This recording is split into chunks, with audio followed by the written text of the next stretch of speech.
Hello job seekers, Melanie here with CGL Recruiting. And today we're going to be talking about what questions you should ask during an informational interview. Now, when we're talking about informational interviews, I am talking about ones for job seekers that are looking for a job, as opposed to informational interviews that are if you're like in college or a recent graduate and you're trying to find out more information about more of a profession than an actual company where you're trying to land a role. Now, if you haven't subscribed yet, please consider doing that now. Ring that bell for notifications. And if you feel this data is helpful, please give us that thumbs up in the end.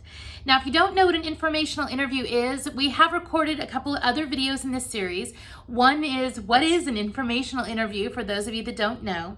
The second is on the different audiences of how to ask for an informational interview from the different audiences.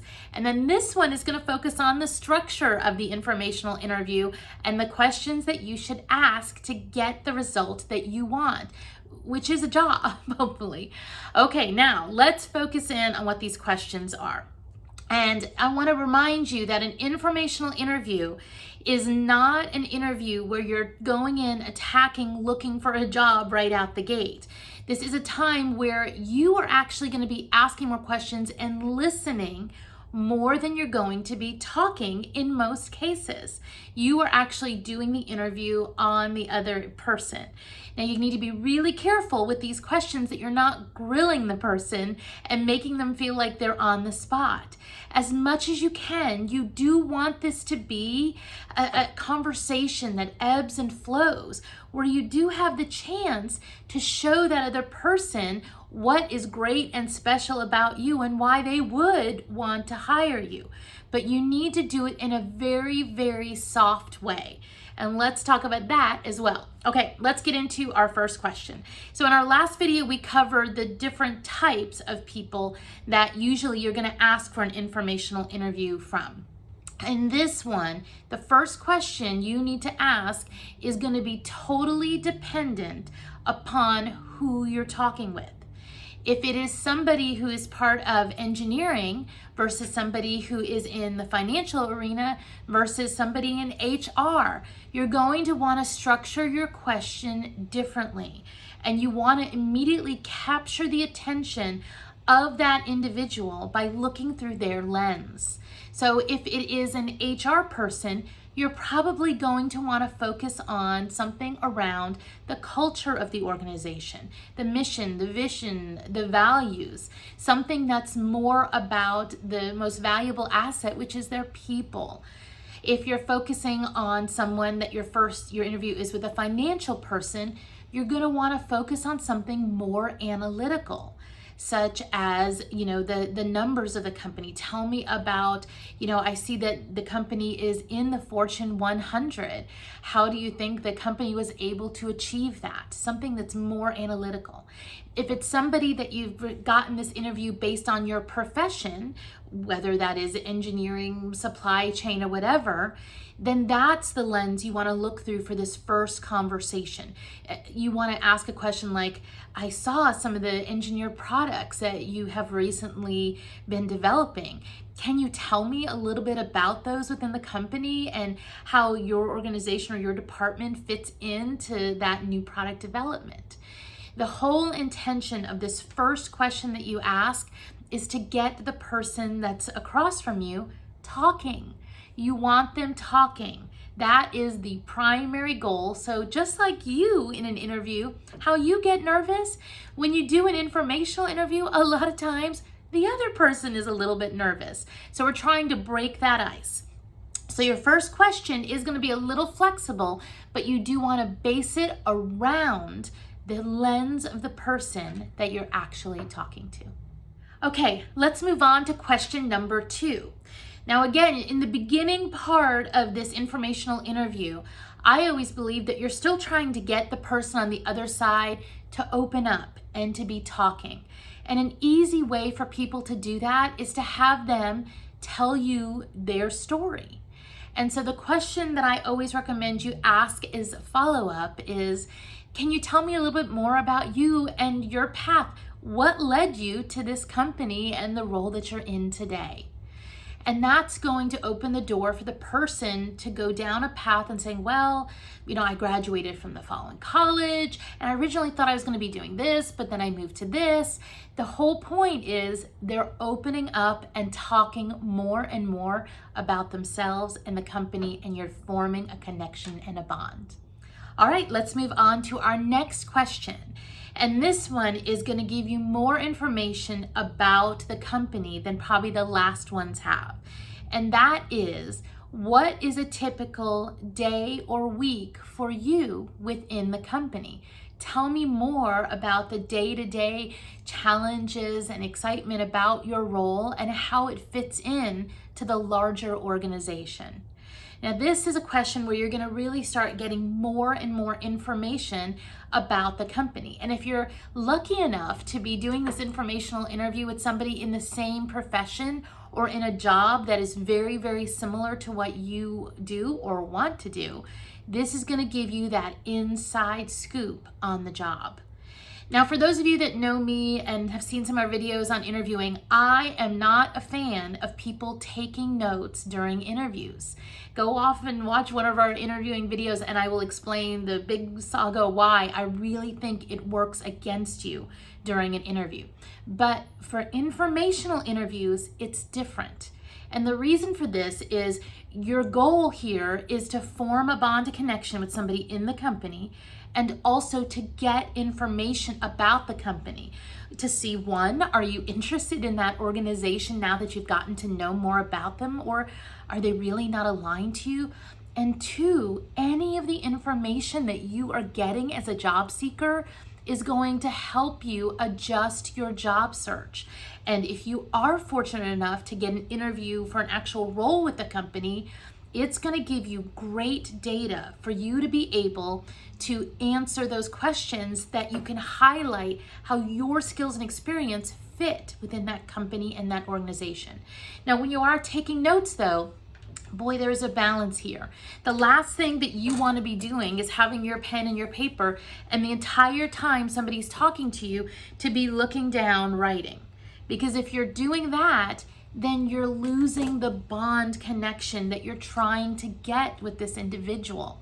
Even if this is the first time you've ever met this person, or if it's somebody that you've known for the last 10 years, you still want to strengthen that bond and that connection. Remember, the best way for you to get a job always has been and always will be through someone you know.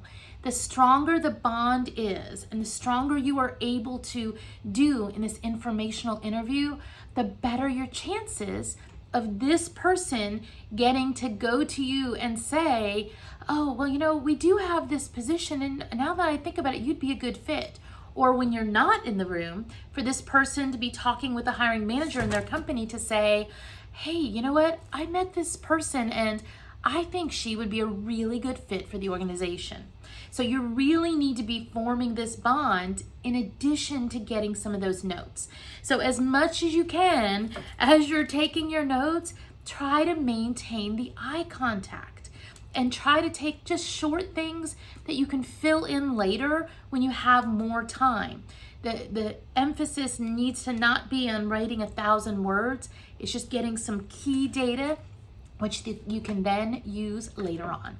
Okay, let's move on to our next question. And that is, what do you see coming down in the next 12 to 18 months as far as company focus and projects in your area that you think are exciting or interesting? That is something that you're trying to get data from this person about the future of the company. Now, this question is very important again for more than one reason. You're trying to, again, get this person talking, get a conversation, but you're trying to learn about what's going to be important for this organization down the road. If you find that they say, well, we're going to be installing Oracle as our new ERP system, and that's going to be a huge project. I think we're going to start it in about 12 to 18 months. And this is a company that you are targeting. Well, guess what? You just got a golden piece of information of Oracle may be a skill that if you don't have, you need to get learning and training on. You're going to find out information about, well, we're going to be pivoting our industry a little bit to, instead of just focusing on this side of the industry, we're also going to be starting to focus on this. Again, a great way for you to know in advance what are some of the key facets that are going to be important in the future to this company that you're going to want to have information on your resume and training and development on. So it is a great way to kind of jump over that hurdle and put yourself ahead of some other candidates. Okay, so we've covered some of the questions that you should be asking during informational interviews. One of the things I'm asked is, how many questions should I actually ask? There is no magic number, and this really depends on how good the conversation is between the two of you. If you find that the conversation is just naturally flowing and ebbing, then maybe you're not looking at your list of questions you have as much. Maybe instead you are having a more in-depth conversation and taking it where it leads you. In general, if you're able to have 30 minutes of an informational interview, you should consider it a success. Now, don't expect to be getting an hour, hour and a half, 2 hours for these. If you do, well done. Great job and feel wonderful. But as long as you're able to spend 30 minutes with that person, that is still considered golden. That is great. So give yourself a pat on the back if you're able to get the conversation continuing for 30 minutes. Okay, so let's cover the last question that I know people always want to ask, and that is, are there any positions here for me? Don't ask it, at least not in that way. The point of an informational interview is not to ask for a job. Instead of making a question into your job seeking to this person, what I recommend is you do a statement. If after you've done all of this information interview and you've had all this great conversation and you feel like this is a company that you are interested in and you do want to potentially land a role here, then I recommend you make a statement more like this at the end of the informational interview. Thank you, Melanie. I have really enjoyed, the time that you spent with me. I've learned more about, the product, the industry, whatever some of the specifics things that you learned. And, I could actually really see myself having a great career with this organization. I'm going to continue to do research on the company, and who knows, in the future, maybe a position will come up that I'll be a match for, that I'll be able to apply to. And so by doing it as a statement as opposed to a question, you're avoiding that awkwardness at the end of the informational interview where you feel like, okay, now can you give me something? Instead, it's letting them know that you are interested in being considered for roles, and hopefully they will follow up and say, we don't have anything right now, but I agree, you would be a good fit. Or maybe they'll say something like, I'm glad to hear that you are interested in our company. Maybe I could schedule you with an interview with so-and-so who has openings that are coming up in the next quarter. It's all about making that statement so you're ending on a good note as opposed to putting the person as on the spot, here's now where the point where I ask for a job. I hope this information is useful to you, job seekers. I ask all of you, please put a comment down below if you feel like there is a question that you find amazing for informational interviews that's done really, really well for you. So please help out other job seekers, use some of your knowledge and your expertise, and put that comment down below of questions that you have found valuable in informational interviews. Thanks again for watching, and I will see you next time.